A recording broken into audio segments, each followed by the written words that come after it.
Shalom Bapak Ibu Saudaraku yang terkasih. Hari ini kita bertemu kembali di dalam renungan firman Tuhan yang kami ambil dari Injil Markus 10 ayat 45. Dan tema saya berikan hari ini adalah memahami arti melayani. Nah Bapak Ibu Saudaraku yang terkasih, melayani itu bukan sekedar bagaimana kita aktif di dalam gereja, atau mungkin kita aktif di dalam berbagai kegiatan rohani lainnya saudara. Atau katakanlah bukan juga kita berkorban untuk melakukan tindakan-tindakan yang sifatnya sosial Bapak Ibu. Ya, ketika kita berbicara mengenai melayani juga adalah berbicara soal hati sesungguhnya, ya. Jadi melayani bukan sekedar bicara tentang bagaimana aksi sosial kita, tapi juga motivasi kita, saudara. Amin. Nah, pelayanan yang tulus itu dikatakan harus lahir dari diri seorang hati hamba, Bapak Ibu. Ya, sebagaimana dikatakan dalam Kolose 3 ayat 23, di situ dikatakan bahwa lakukanlah segala sesuatu itu seperti untuk Tuhan, saudara. Amin. Dan itulah pelayanan yang sejati kita kepada Tuhan, Bapak Ibu. Ya.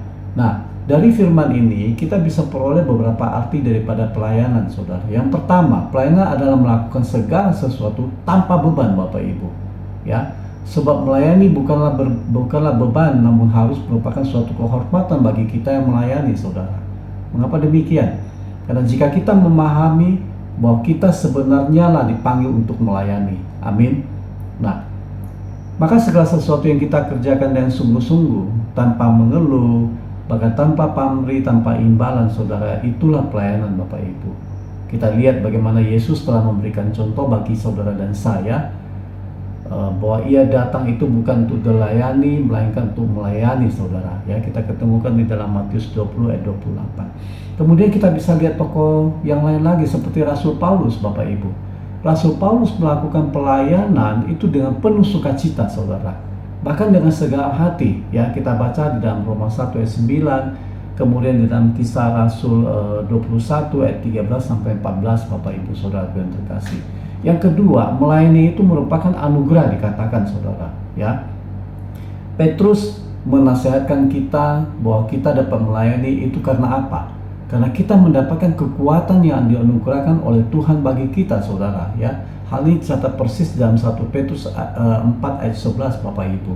Ya, jadi di sini mau dikatakan bahwa melayani bukan saja mengacu pada hal-hal yang mengenakkan atau menyenangkan diri kita sendiri, ya, namun juga hal-hal yang tidak kita sukai, ya, dimana dikatakan dalam Kisah Rasul 20 ayat 19, Bapak Ibu.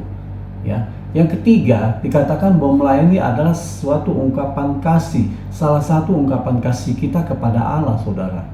Karena setiap kali kita datang beribadah kepada Tuhan, Bapak Ibu, pada hari Minggu khususnya, itu artinya kita datang untuk melayani Tuhan, saudara. Amin. Oleh karena itu, ibadah itu mengandung pengertian melayani, Bapak Ibu Saudaraku yang terkasih. Maka kita harus dedikasikan hidup kita, diri kita dengan baik dan benar untuk melayani Tuhan, saudara. Dan pelayanan itu yang menyenangkan hati Tuhan adalah pelayanan yang dilakukan sebagai bentuk atau ungkapan kasih kita kepada Allah, Bapak Ibu. Ya, kita telah memberikan kasih kita kepada Tuhan karena apa? Karena Tuhan terlebih dahulu mengasihi saudara dan saya. Ya, di dalam 1 Yohanes kita hafal 4 ayat 19, Bapak Ibu. Jadi ketika kita mengasihi, kita bisa mengasihi, maksud saya adalah karena Allah sudah terlebih dahulu mengasihi saudara dan saya. Amin. Jadi Bapak Ibu Saudara yang terkasih, melalui firman Tuhan yang begitu singkat, saya mau sampaikan bahwa arti melayani adalah bagaimana kita melakukan segala sesuatu tanpa beban, saudara. Ya, namun merupakan suatu kehormatan bagi saudara dan saya. Jadi melayani adalah sebuah anugerah Allah, dan melayani adalah suatu bentuk bagaimana ungkapan kasih kita kepada Allah pencipta kita. Amin. Kiranya firman Tuhan yang begitu singkat hari ini dapat membuat kita semakin mengerti akan arti daripada pelayanan, akan arti daripada melayani, saudara. Semoga demikian.